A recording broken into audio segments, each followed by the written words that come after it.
नमस्कार, अमरावती खबर के न्यूज बुलेटिन में आपका स्वागत है। आइए पेश करते हैं आज के प्रमुख समाचार। सुप्रीम कोर्ट में एक दंपति ने अपने 30 साल के जवान बेटे को इच्छा मृत्यु देने की गुहार लगाई है। वह सिर में चोट लगने के बाद 2013 से अस्पताल में अचेत अवस्था वेजिटेटिव स्टेट में पड़ा है। इच्छा मृत्यु का मतलब होता है कि शख्स को जीवन रक्षक प्रणाली से हटा लिया जाएगा या उसका इलाज नहीं होता है और मरीज को मरने के लिए छोड़ दिया जाता है। हालांकि इस केस में मरीज हरीश राणा वेंटिलेटर पर नहीं है। उनके इलाज में बुजुर्ग माँ बाप को मकान भी बेचना पड़ा। जरा सोचिए उस माँ बाप का दर्द कितना बड़ा होगा कि उन्हें अपने बेटे के लिए मौत मांगनी पड़ रही है। ट्यूब के जरिए नाक के रास्ते पेट तक खाना और दवा पहुंचाई जा रही है।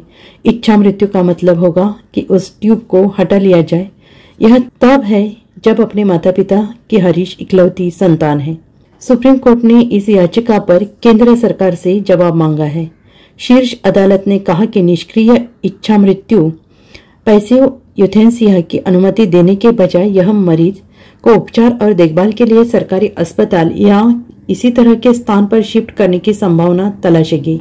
शीर्ष अदालत ने दिल्ली हाईकोर्ट के निष्कर्षों से सहमति जताई, जिसने माता पिता की इस याचिका पर विचार करने के लिए मेडिकल बोर्ड गठित करने से इनकार कर दिया था कि उनके बेटे को निष्क्रिय इच्छा मृत्यु की अनुमति दी जाए। निष्क्रिय इच्छा मृत्यु के तहत जीवन रक्षक प्रणाली हटाकर या उपचार बंद कर किसी मरीज को मरने दिया जाता है। प्रधान न्यायाधीश डी.वाई. चंद्रचूड़, न्यायमूर्ति जे.बी. पारदीवाला और न्यायमूर्ति मनोज मिश्रा की पीठ ने कहा कि मरीज हरीश राणा को जीवन बचाने के लिए वेंटिलेटर पर नहीं रखा गया या अन्य यांत्रिक सहायता नहीं दी जा रही है, बल्कि उसे भोजन नली के जरिए खाना दिया जा रहा है। इसलिए उसे उसकी हालत पर छोड़ देना ठीक नहीं होगा।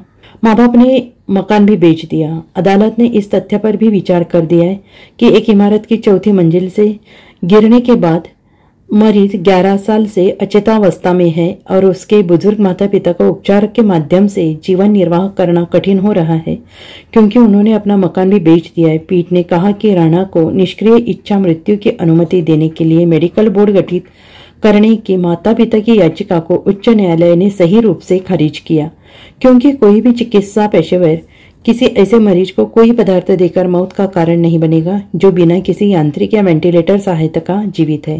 कोर्ट बोला, यह कठिन मामला। पीठ ने यह भी कहा कि उच्च न्यायालय ने इस तथ्य पर भी विचार कर दिया है कि मरीज के माता पिता अब वृद्ध हो चुके हैं और इतने साल से बिस्तर पर पड़े अपने बेटे की देखभाल नहीं कर सकते, और क्या उसे अपनी हालत छोड़ देने के अलावा कोई मानवीय समाधान मिल सकता है। शीर्ष अदालत ने कहा, इसलिए हम केंद्र को नोटिस जारी करते हैं और अतिरिक्त solicitor general ASG Aishwarya Bhati से हमारी सहायता करने का आग्रह करते हैं। हम देखेंगे कि क्या उसे कहीं और रखा जा सकता है। यह बहुत जटिल मामला है।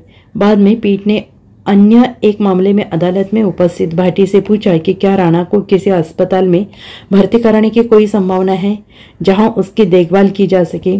विधि अधिकारी ने कहा, मैं इस पर गौर करूंगी, मैं इस बारे में पता करूंगी और अदालत की सहायता करूंगी।